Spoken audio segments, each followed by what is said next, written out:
The bells stopped ringing at 6 in the evening on October 15, 1480. Inside the ancient stone walls of the convent of St. Sophia in Larissa, 22 women stood frozen in the gathering darkness, listening to a silence that had never existed before.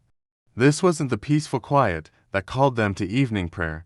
This was the sound of their world ending. From the high choir windows, Sister Eleni of Lissa could see the crescent moon banners fluttering on the hillside where their sheep had grazed just days before.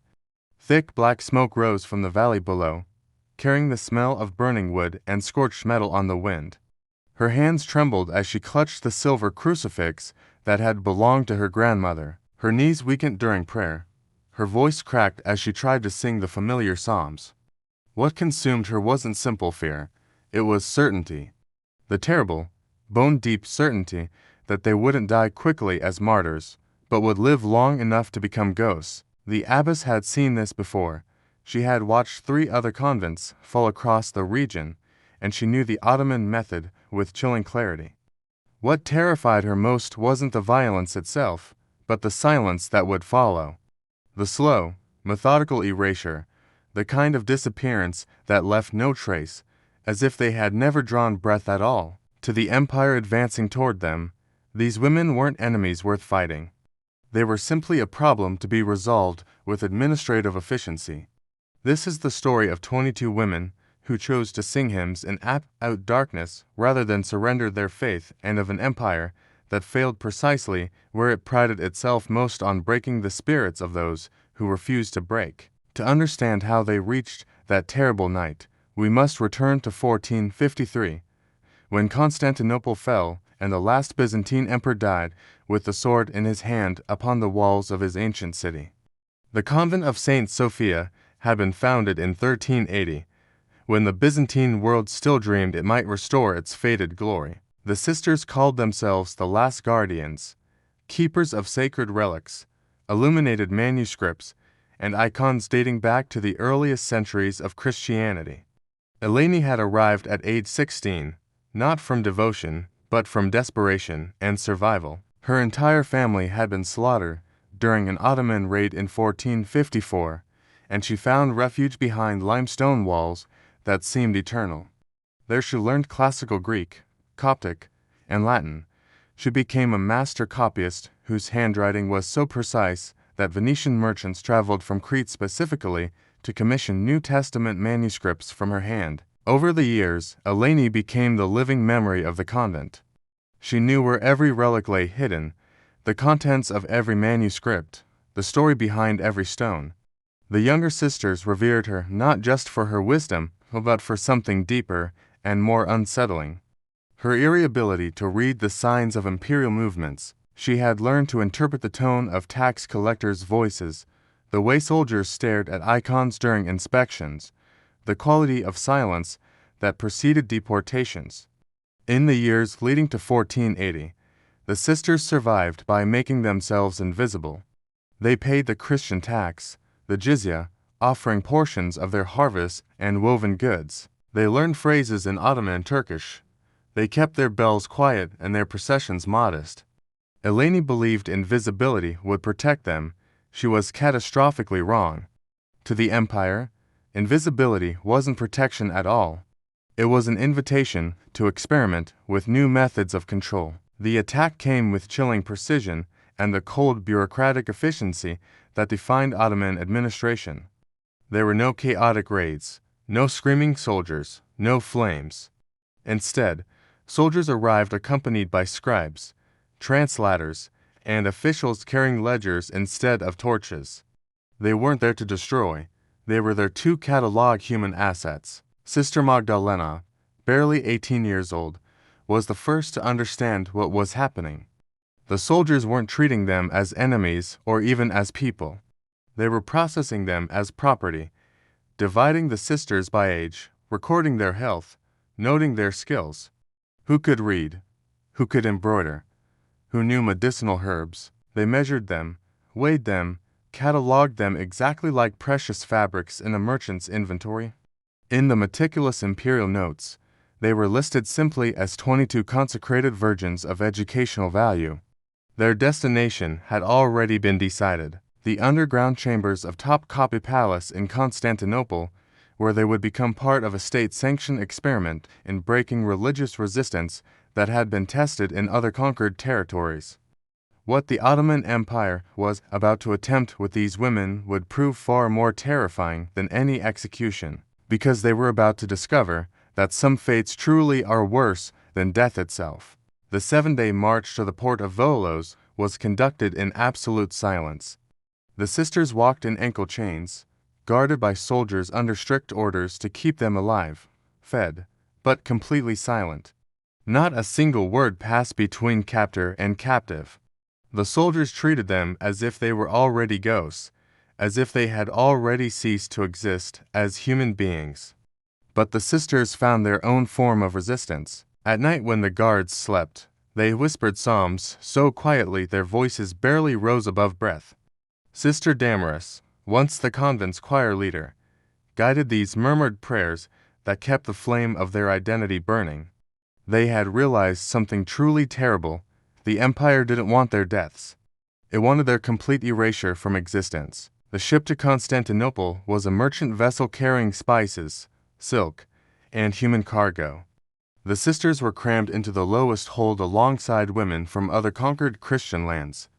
Bulgarians, Serbians, Albanians, all young, all virgins, all bound for the same fate. During 12 days at sea, the sisters discovered a haunting truth: they were not alone. The Ottoman Empire had developed an entire system specifically designed to process and break spiritual resistance. When they arrived, they were received not with cruelty but with bureaucratic precision that was somehow more chilling.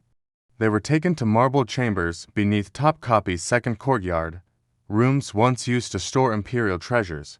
The conditions were surprisingly humane: 3 meals daily, clean tunics replacing their tattered robes, baths every 3 days. Even paper and ink were provided, though Christian symbols were strictly forbidden.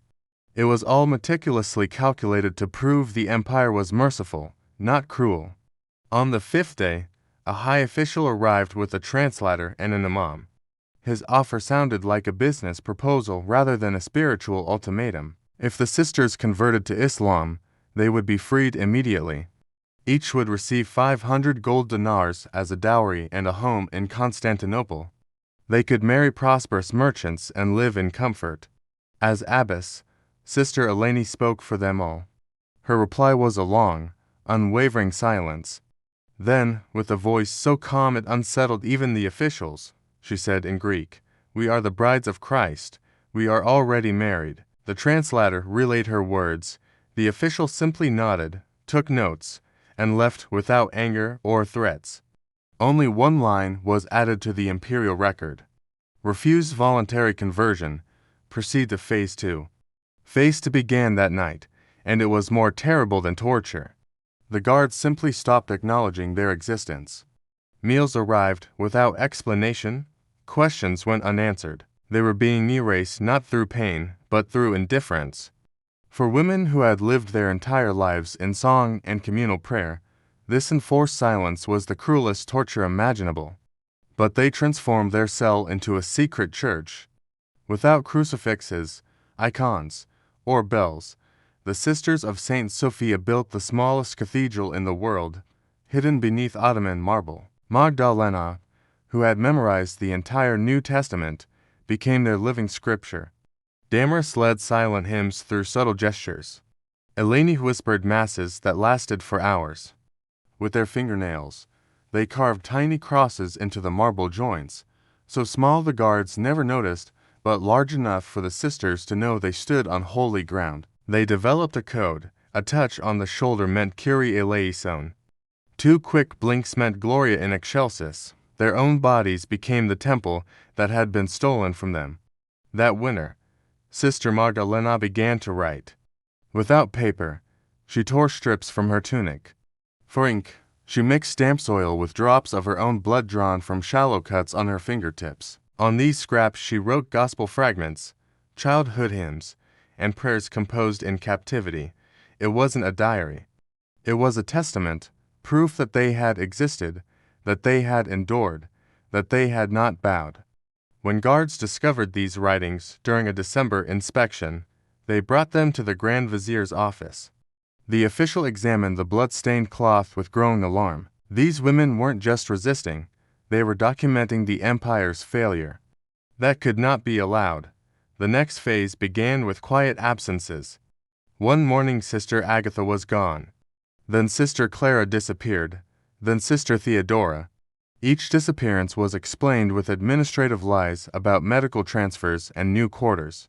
The sisters knew the truth. They were being erased one by one.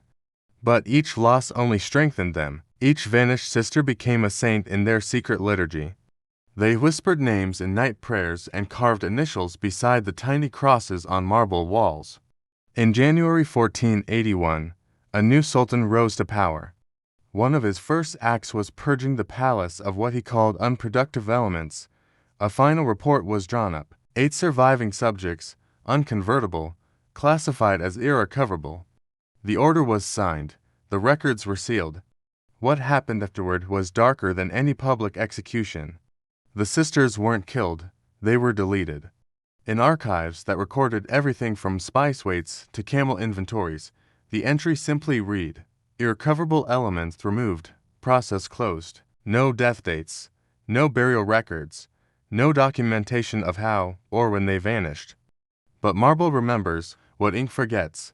Centuries later in 1923, when Mustafa Kemal Ataturk transformed the old empire into a republic, workers renovating abandoned top-copy chambers broke through a sealed wall.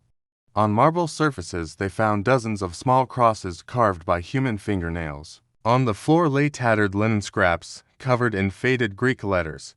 And in one corner, etched with painstaking care, a message in Latin, "Non sumus oblitata." We are not forgotten. Sister Eleni had been right from the beginning. Her body might have belonged to the empire, but her soul never did. Her memory, carved into palace stone, outlived every sultan who tried to erase her. The Ottoman Empire conquered half the world and ruled 3 continents for 6 centuries, yet it failed before a handful of Greek nuns who carved tiny crosses into its marble floors, turning the empire's own palace into the smallest and most powerful cathedral in history. Because some silences deafen, and some absences weigh heavier than bodies ever could. When an empire must erase a group of unarmed,